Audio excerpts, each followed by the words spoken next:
En aquest cas, ens portes a Nou Moles.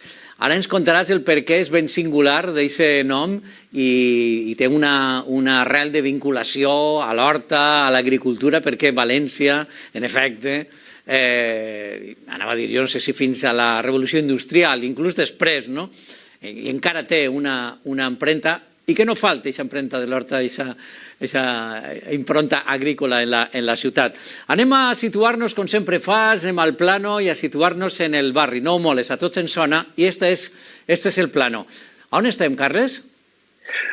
Correcte, sí, era l'horta, però avui és esta barbaritat de barri que tenim enorme dins del districte de l'Olivereta. És un barri dels 5 barris que té l'Olivereta, té Tres Forques, La Llum, Soternes, Fuensanta i Nou Moles, i Nou Moles té més de la meitat de població del districte de l'Olivereta. L'Olivereta no sé molt bé per què es diu el districte de l'Olivereta, però Nou Moles sí que sabem que era per l'alqueria i el molí de les 9 pales, que després en parlarem. Però avui ens trobem a un districte de l'Olivereta en 49.000 persones i aquest barri de Nou Moles que té 26.000 persones. 26.000 persones en molt, molt poc d'espai.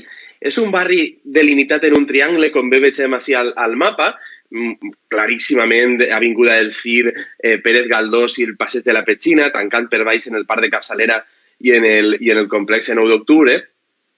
Hem estat tot el món allà, però no sé si tot el món s'hem endissat per aquesta irregularitat de carrers que n'hi ha allà dins, el carrer Olimpia Arocena, carrer Brasil, carrer Luis Lamarca, plaça de Roma, etc. Tot això entramat, el que era el carrer Castandovenyes avui, carrer Democràcia, no? Tot aquest entramat irregular de carrers molt derivat de, com bé deies, de l'horta, no? D'eixes campets que donen forma moltes voltes als camins tradicionals i que avui són finques i que donen forma a aquesta irregularitat d'un barri delimitat com un triangle, no? Recordem, Avinguda del Cid per baix, el que esteu veient, Pérez Galdós, que és el que porta fins al riu, i en el riu tocant tot el passeig de la Petxina, no? I aquest barri és un barri humil, és un barri que té un 30% d'atur, és un barri molt massificat, molt massificat. De fet, és un barri construït pràcticament tot als anys 60 i 70. Més del 60% de les vivendes estan als anys 60 i 70, no? Si les sumarem totes, no? I després és un barri, quan vota, sol votar més a l'esquerra que a la dreta, no? Històricament, i inclús, bueno, tenim un munt de característiques que podríem desgranar, però una molt en concret, no? És un barri amb molta nova immigració, no? I d'això en parlarem en diverses parts. La primera part, les dades de la immigració de Nou Moles. En el barri de Nou Moles, que són 26.000 persones, 26.000, és a dir, seria una ciutat si no estiguera dins de València, 13.000 persones, és a dir, més de la meitat, estan avui nascudes fora de València i 12.000 dins de València. I d'eixes, un 26%, o sigui, de les 26.000 persones, un 26% ha nascut a l'estranger. Avui en dia n'hi ha més gent nascuda en Amèrica, unes 2.000 persones al barri de Nou Moles, que a Castella-La Manxa, unes 1.800. N'hi ha més gent nascuda a l'Àsia, unes 860, que a Andalusia, unes 650. N'hi ha més gent a Nou Moles nascuda en Àfrica, unes 400, que a l'Aragó, 380 a dia d'avui, no? Per tant, aquesta idea de que la immigració als barris perifèrics de València ve d'Andalusia, ve de Terol, de Cuenca, avui en dia ja no és així. Avui en dia tenim població americana, població africana, població asiàtica, en molta més quantitat que en el passat, no? I clar, se dona aquesta característica d'aquests carrers molt atapeïts, no? I això, de cara als serveis públics, ha de ser molt interessant la reflexió, perquè hem de reflexionar sobre si hem de comptabilitzar la població d'una altra forma, hem de tractar la integració amb altres eines, no? I el barri de Nou Moles és un barri que ha reflexionat molt sobre això, no? M'agradaria així introduir una reflexió sobre la immigració en Nou Moles. La immigració en Nou Moles, a banda d'aquests números tan grans que he dit, té també un reflexe en el seu dia a dia, no? I, per tant, podem, per exemple, fixar-nos en el que era abans la immigració, i la immigració de dins d'Espanya, que venia a la ciutat de València i que reflexa el barri de Nou Moles en un forn molt especial, el forn El Torico. El Torico, com el Torico de Teruel, un forn enorme que fan unes magdalenes, unes tostaes, és un forn molt tradicional, no? Que té ahí unes cestes de mimbre, un balancins, etc. No? On la gent pot inclús anar a estar un ratet, no? No només a comprar el pa. No? Un forn enorme que dona aquesta idea d'aquesta herència de la immigració castellana que venia a València als anys 60 i als anys 70.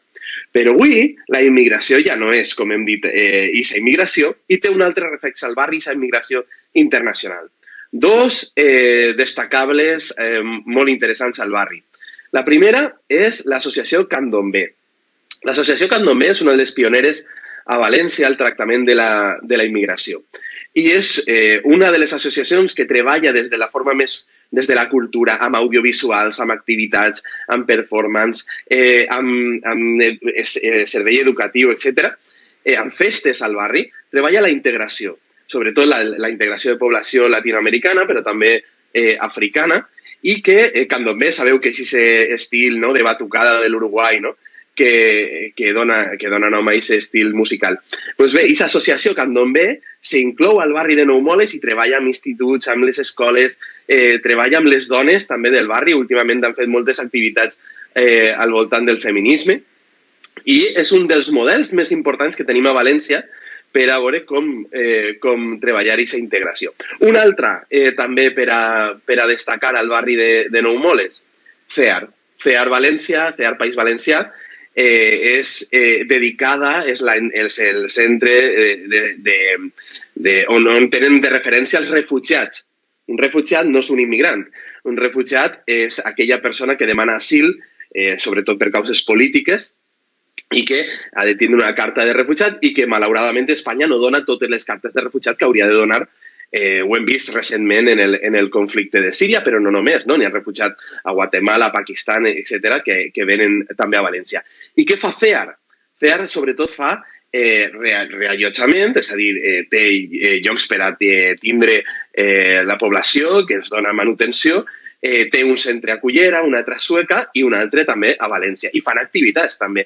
Fan festes solidàries, fan activitats educatives, etc. No? És un centre d'emergència, CEAR, no?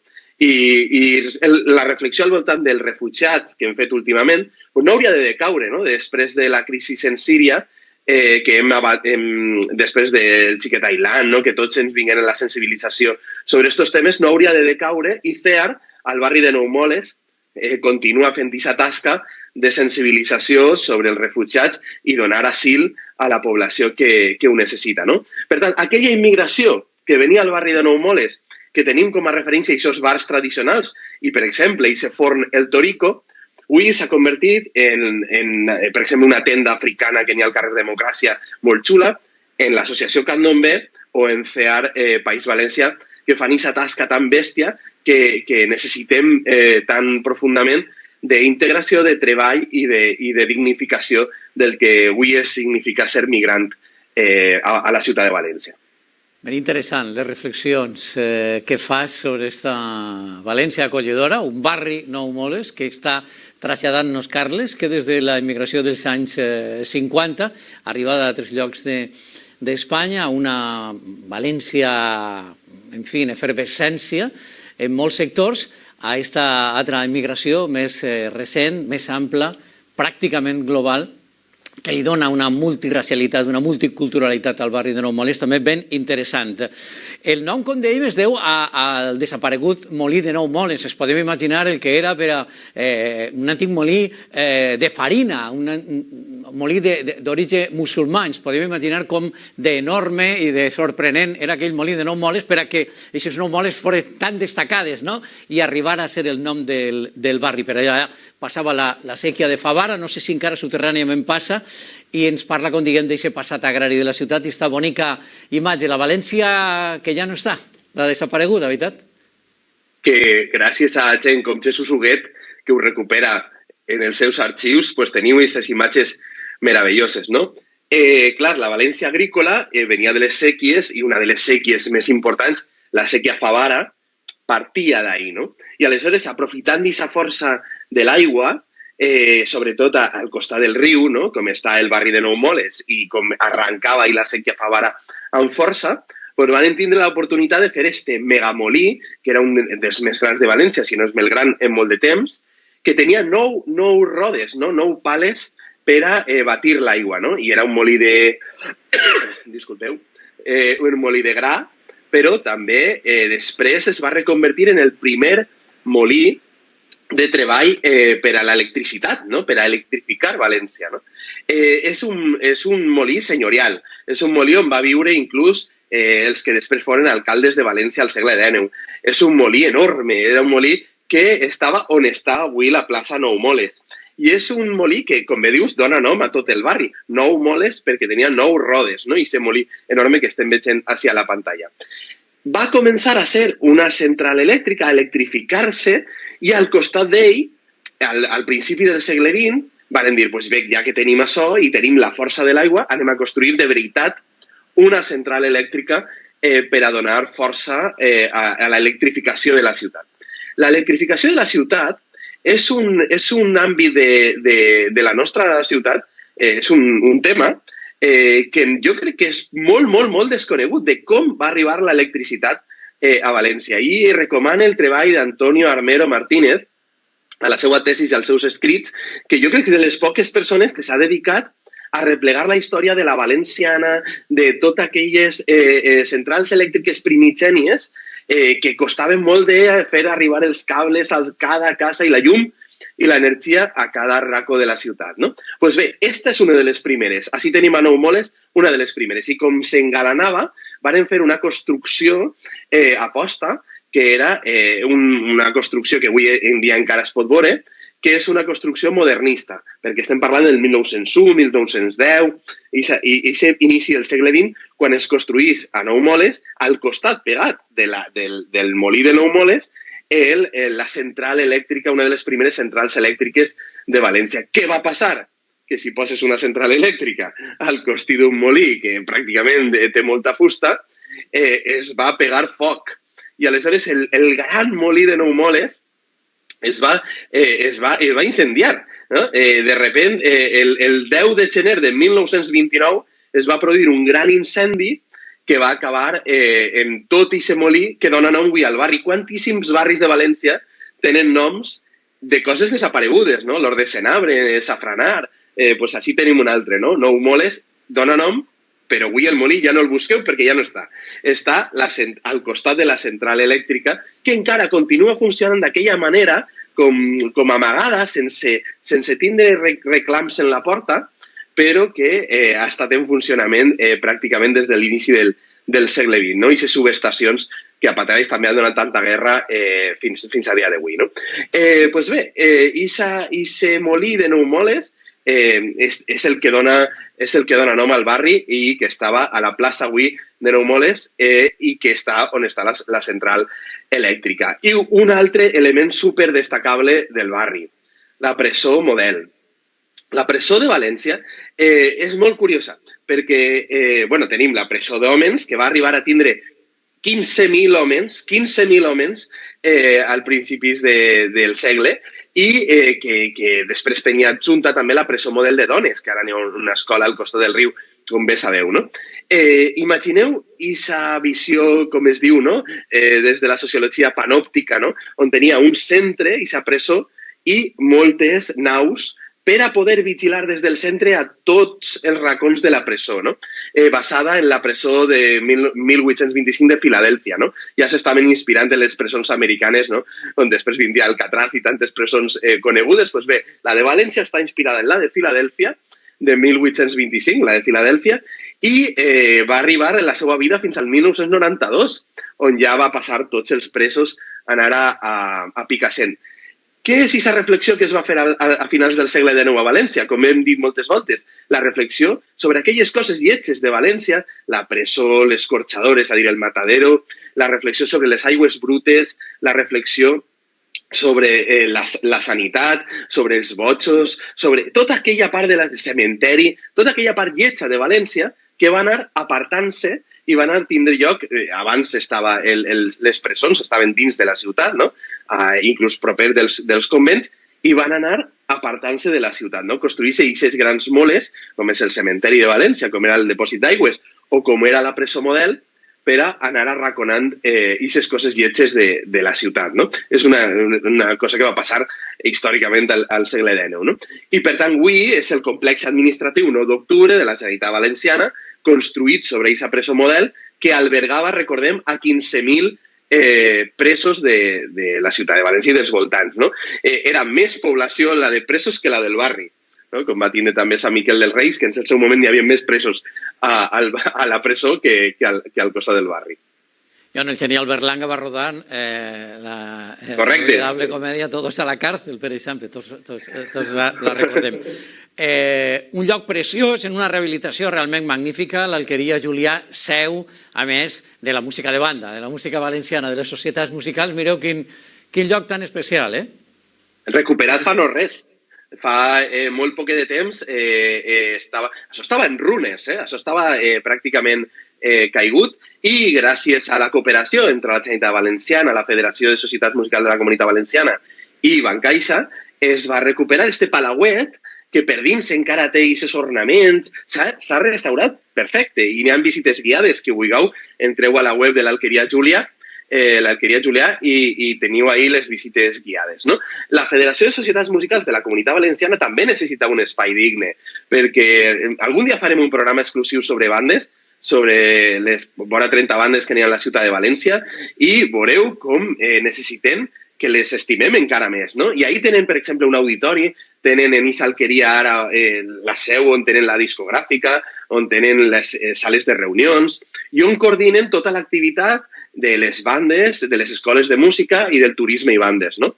Que és el que passa ahí. I també, al costat d'aquesta promesa feta, que és l'Alqueria Júlia, tenim prop d'ahir el poliesportiu de Nou Moles, que encara no s'ha acabat, promesa des de l'any 2009, un poliesportiu per a fer waterpolo, natació, un poliesportiu que en principi anava a ser de ciment i que avui ja és metàl·lic, s'ha reconvertit, per a intentar acabar-ho el més prompte possible. El 2020 ja es deia que quedaven uns mesos per acabar, encara no està finalitzat, no? Hi ha encara un compte de Twitter que diu poliesportiu Nou Moles en construcció, no? I va seguint totes les obres d'aquest poliesportiu, molt colorit, però que encara no té per dins la seva activitat de forma normal i reivindicada per Casilla, per l'Associació de Veïns de Nou Moles de fa tant de temps, no? I per tant, aquestes dues contradiccions, no? Bueno, aquesta notícia positiva, l'Alqueria Júlia, que era al carrer Democràcia, ja recuperada al costat d'una escola de cinema i que avui és també la seu de la Federació de Societats Musicals de la Comunitat Valenciana, i el polidesportiu de Nou Moles, que no està finalitzat encara i que esperem que prompte el puguen tindre els veïns del barri. I si te sembla, rematem en este últim parell de minuts en una autèntica joia que jo desconeixia de València, que vaig tindre la sort, per absoluta casualitat, un dia buscant aparcament. El que tu dius és que és un barri, en efecte, que és habitual circunvalar-lo per alguna de les grans avingudes que l'envolta, però ficar-se endins igual no és tan habitual, i vaig descobrir un barri, és com estar dins d'un poble. Són cases, així esteu veient-lo, el barri de l'Agulla, impulsat precisament per un sindicat de dones que es dedicaven, en efecte, a cosir a l'Agulla en els anys 30. Mireu que en les cases més boniques, i la majoria d'elles, a més, ben restaurades i en bon estat, encara n'hi ha alguna que no, però quina joieta, quin barri més xulo, eh?